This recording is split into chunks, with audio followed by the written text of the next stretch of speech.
अभी अभी उत्तर प्रदेश के चुनाव का रिजल्ट कल शाम तक घोषित कर दिया गया। उत्तर प्रदेश के चुनाव के पहले महाराष्ट्र में नगरपालिका, महानगरपालिका और पंचायतों के चुनाव हुए और उन चुनावों में ईवीएम मशीन के गड़बड़ी के बारे में जनता में बहुत बड़ा असंतोष फैला। अकोला में 15-20 हजार लोगों का मोर्चा इसके विरोध में निकला। इतने बड़े पैमाने पर इसके विरोध में असंतोष है। ये जो असंतोष है ये सिद्ध करता है कि निश्चित रूप से इसके बारे में गंभीरतापूर्वक सोचा जाना चाहिए। कुछ लोग, खासतौर पर जो इलेक्ट्रॉनिक मीडिया है, वो इलेक्ट्रॉनिक मीडिया मैं ऐसा मानता हूं कि पहले वो एक भूमिका तैयार करता है। मान लो कि अगर नरेंद्र मोदी चुनाव जीत रहा है या भारतीय जनता पार्टी चुनाव जीत रही है तो वो जीतने के सही कारण बताना शुरू कर देता है कि ये मोदी लहर है, ये मंदिर लहर से भी बड़ी लहर है, और जनता का ओपिनियन बनाना शुरू कर देते हैं कि ये लहर होने की वजह से इतनी सीटें उसको मिली। इस तरह से वो जस्टिफाई करना शुरू कर देते हैं।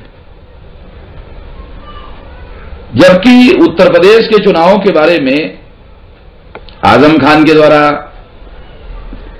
ईवीएम में घोटाला होने की बात कही गई, लालू प्रसाद के द्वारा भी इसकी जांच करने की मांग की गई, अखिलेश यादव के द्वारा भी जांच करने की मांग की गई, मायावती के द्वारा इस चुनाव को रद्द करने की मांग की गई।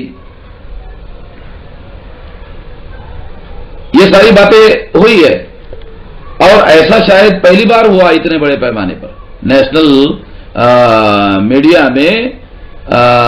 मायावती की वजह से या दूसरे लोगों की वजह से राज बब्बर ने भी ईवीएम मशीन के घोटाले के बारे में कहा, गुलाम नबी आजाद ने भी कहा। गुलाम नबी आजाद ने इसके पहले भी कहा था।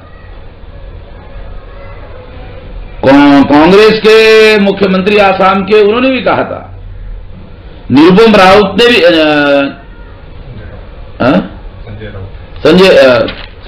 संजय निरुपम ने भी कहा था। ये सारी बातें ईवीएम के विरोध में है, मगर इसके बारे में बैलेट पेपर के आधार पर लोग चुनाव करवाने की बात करते हैं तो कुछ लोग ऐसा कहते हैं कि इससे चुनाव का खर्चा बहुत बढ़ेगा। शायद चुनाव आयोग भी ऐसा कहता है? चुनाव आयोग भी ऐसा कहता है। मैं ऐसा कहता हूं कि अगर चुनाव पर पैसा ज्यादा खर्चा होता है इसलिए हमको फ्री, फेयर एंड ट्रांसपेरेंट चुनाव नहीं करना चाहिए, ऐसा कहना चाहते।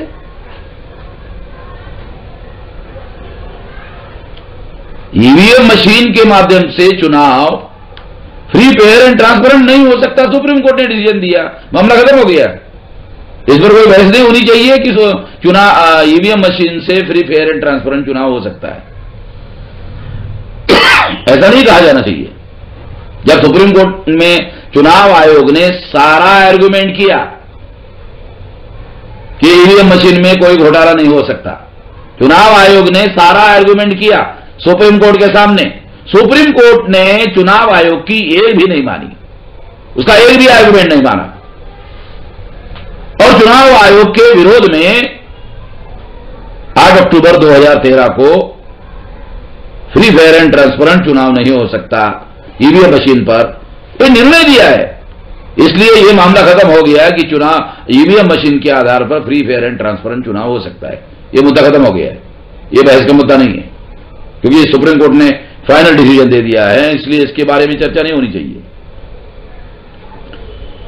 बल्कि घोटाला पकड़ने वाली जो मशीन है वीवीपीएटी लगाना चाहिए, ये आदेश देकर सुप्रीम कोर्ट ने आदेश देकर 3 साल 4 महीने हो गए, आज तक चुनाव आयोग ने उसके बारे में इतना समय होने के बाद ईवीएम मशीन 100% ईवीएम मशीन लगाया जाना चाहिए, और यदि ईवीएम मशीन चुनाव आयोग नहीं लगा सकता तो बैलेट पेपर लगाना चाहिए, ताकि लोगों के मन में किसी प्रकार का आशंका नहीं रहनी चाहिए।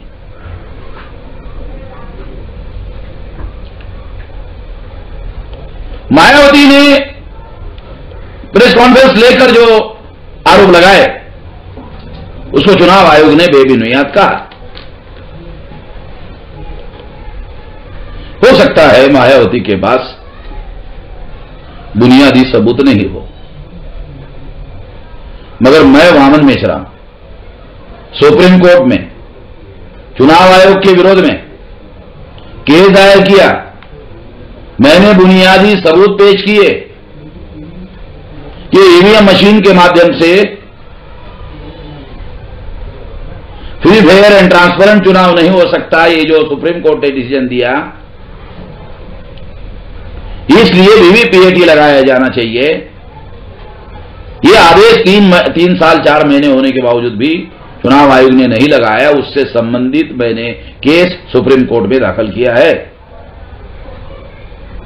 मैंने कई सवाल, बुनियादी सवाल उठाए, हो सकता है मायावती ने बुनियादी सवाल ना उठाए हो, मैंने बुनियादी सवाल उठाए। चुनाव आयोग ने 4 नेशनल लेवल के वकील लगाए, एक भी वकील ने मेरे सवालों का जवाब नहीं दिया।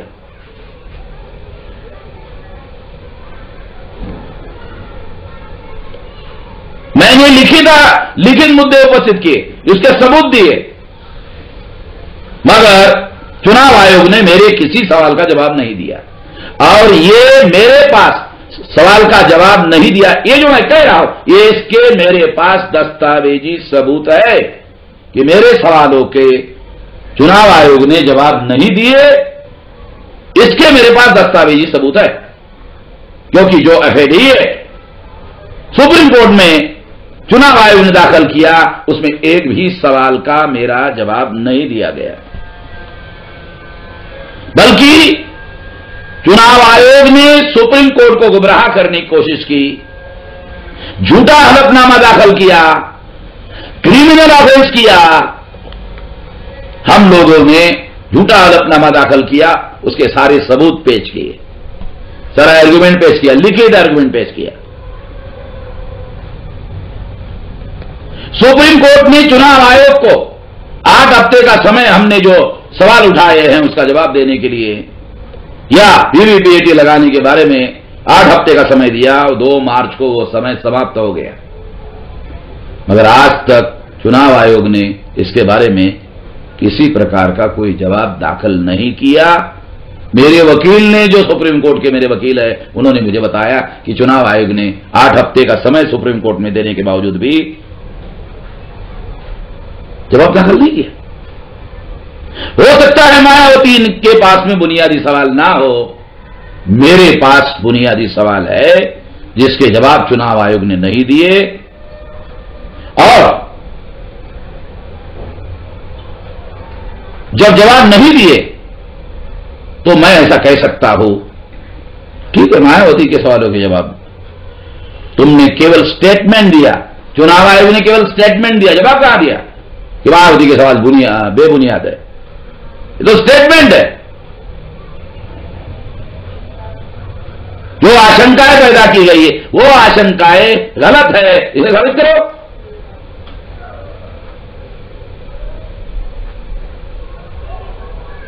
उस आशंकाओं को सच साबित करने के लिए सबूत चाहिए, वो सबूत जो है वीवीपीएटी मशीन में मिल सकते थे, क्यों नहीं लगाए? चुनाव आयोग ने एफिडेविट दाखिल करके सुप्रीम कोर्ट में कहा इतने जगह लगाएंगे, नहीं लगाया। ये भी मेरे पास सबूत है, उसकी भी मैंने कंप्लेन करवाया, कंप्लेन करने की भी कॉपी मेरे पास है। चीफ इलेक्टोरल ऑफिसर उसके बाद कंप्लेन किया, उसने हम लोगों को मीटिंग देने के लिए समय तक नहीं दिया।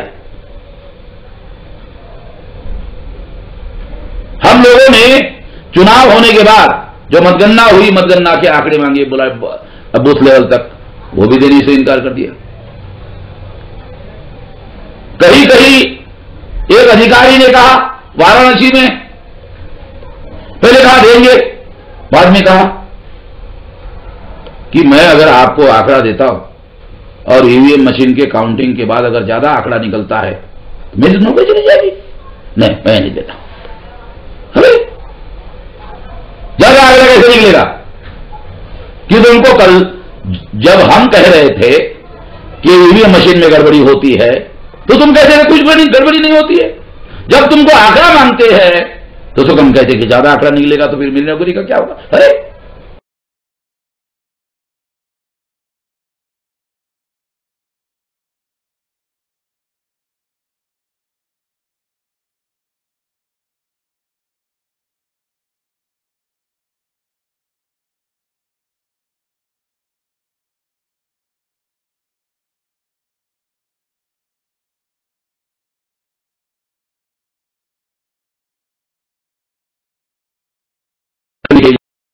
सुप्रीम कोर्ट में हम फौरी तौर पर केस दाखिल करेंगे, सील किया जाए सारा का सारा उत्तर प्रदेश की जो मशीनें सील किया जाए, सुप्रीम कोर्ट इसमें हस्तक्षेप करे। और जो एक्सपर्ट लोग हैं, यूनाइटेड नेशंस ऑर्गेनाइजेशन के एक्सपर्ट लोग भेजे जाए। किसी एक्सपर्ट के लोगों की हमें ये नहीं है। वैसे हम लोगों ने लिखकर दिया है सुप्रीम कोर्ट में कि ये वर्ल्ड लेवल पर फ्री फेयर एंड ट्रांसपेरेंट चुनाव करने की जो मापदंड है, ईवीएम मशीन वो 6 मापदंड है, वो मशीन केवल 4 मापदंड पूरा करती है, 2 मापदंड पूरा ही नहीं करती है। लिख कर दिया सुप्रीम कोर्ट को हमने।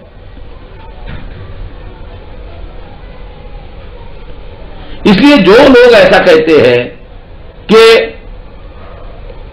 अगर ईवीएम में गड़बड़ी है तो पंजाब में कांग्रेस का ही चुनाव जीत गई, कुछ लोग ऐसा कहते हैं।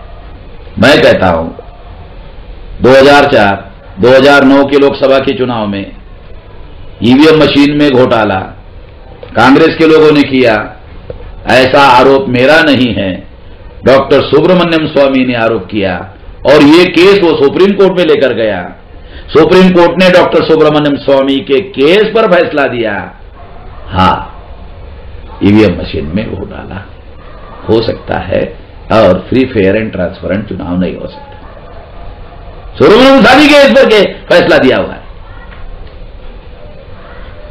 इसलिए जब यह फैसला हुआ तो आज डॉक्टर सुब्रमण्यम स्वामी बीजेपी में है। केस लेकर गया था उस समय वो बीजेपी में नहीं था। तो मैंने अपने देश भर के अभियान में ये कहा था कि कांग्रेस और बीजेपी के और कांग्रेस के बीच में इस मुद्दे के ऊपर सौदेबाजी हुई है, गुप्त समझौता हुआ है कि 2 चुनाव तुम ने घोटाला करके जीता, 2 चुनाव हम भी घोटाला करके जीतेंगे। इसलिए कांग्रेस ईवीएम के घोटाले के विरोध में बोलने वाली नहीं है, ऐसा मैं रिजल्ट आने के पहले भी बोल रहा हूं। गुलाम नबी आजाद ने उत्तर प्रदेश के चुनाव में ईवीएम मशीन के विरोध में बोला, राज बब्बर ने भी बोला, आजम खान ने बोला, मुलायम सिंह ने भी, लालू प्रसाद यादव ने भी बोला और मायावती ने तो बोला ही बोला। कांग्रेस वर्किंग कमेटी में आज तक इतना बड़ा मामला हो रहा है, कोई चर्चा नहीं हुई। इतने कांग्रेस वर्किंग कमेटी के मेंबर है, गुलाम नबी आजाद जनरल सेक्रेटरी रहा हुआ आदमी है, शायद अभी भी है, और उत्तर प्रदेश के 4 चुनाव का प्रभारी था। वो कह रहा है गड़बड़ी है, तो कांग्रेस वर्किंग कमेटी में चर्चा क्यों नहीं हो रही? कांग्रेस वर्किंग कमेटी में चर्चा होनी चाहिए थी, वो नहीं कर रहे। क्यों नहीं कर रहे? चर्चा करना चाहिए। कांग्रेस की सेंट्रल गवर्नमेंट थी और तब सुप्रीम कोर्ट ने ऑर्डर दिया था, फ्री फेयर एंड ट्रांसपेरेंट चुनाव नहीं हो सकता। कांग्रेस की सरकार थी। 8 अक्टूबर 2013 को कांग्रेस की सेंट्रल में सरकार थी, उसके विरोध में सुप्रीम कोर्ट ने फैसला दिया था। इसलिए मैं ऐसा मानता हूं कि कांग्रेस इसके विरोध में स्टैंड नहीं ले सकती। जब मेन अपोजिशन पार्टी इसके विरोध में स्टैंड नहीं ले सकती, तो बीजेपी का हौसला हेराफेरी करने में बड़ा रहेगा। क्योंकि उसका हौसला कैसे पस्त हो सकता है जब पार्लियामेंट में कांग्रेस उठाएगी नहीं मुद्दा। कांग्रेस उठाई इसलिए दे रही है क्योंकि बीजेपी और कांग्रेस के साथ गुप्त समझौता हुआ है इस मुद्दे पर, इसलिए नहीं उठा रही हो। छोटे छोटे मुद्दे उठाती है। राहुल गांधी ने नरेंद्र मोदी को विजय की शुभकामनाएं दी, बधाई दी। इसका मतलब है राज बब्बर की बात को उसने हवा में उड़ा दिया, गुलाम नबी आजाद की बात को उसने उड़ा दिया, हवा में उड़ा दिया उनकी बातों को। ईवीएम मशीन के माध्यम से जो घोटाला हुआ, उस घोटाला को दबाने का काम केवल चुनाव आयोग और केंद्र सरकार ही नहीं कर रही है, कांग्रेस भी कर रही है। ये बातें इससे प्रमाणित होती है। दूसरी एक और बात मैं कहना चाहता हूं जो शायद बहुत ज्यादा अहम है। मायावती ने इसके विरोध में आंदोलन करने की बात कही है। मेरा यकीन नहीं है